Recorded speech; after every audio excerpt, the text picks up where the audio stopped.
We have now exhausted the time segment for states, and we'll go to the time segment for NGOs.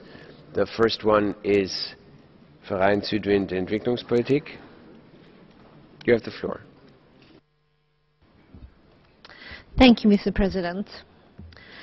We regret to see that the political issues between Turkey and Cyprus have resulted in Turkey declining all recommendations delivered by Cyprus. It is with profound concern we note extensive reports on the grave and alarming situation of refugees and their asylum process, living and working conditions in Turkey. We appreciate Turkey's acceptance to continue the support for Syrian refugees. We note, however, that Turkey has failed to give any report on asylum seekers' rights in the country. Südwind would like to bring the attention to inhuman living conditions and working conditions of Iranian refugees in Turkey. LGBTI persons, political prisoners, and women, victims of domestic violence and discriminations, are especially vulnerable groups. These minority groups are all in danger of prosecution merely for practicing their basic human rights in their country of origin, thus seeking protection by the state of Turkey.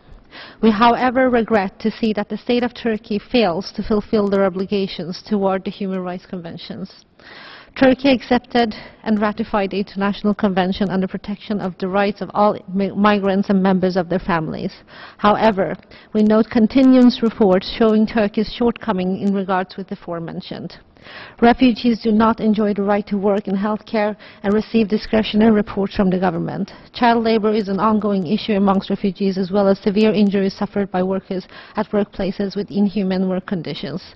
We would like to mention the following refugees who at this point of time are subject to abusive living and working conditions and exploitation merely to the fact that they cannot enjoy the protection of their home countries.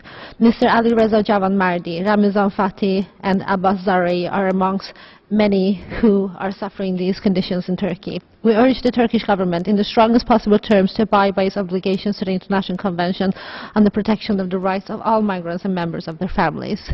Thank you, Mr. President.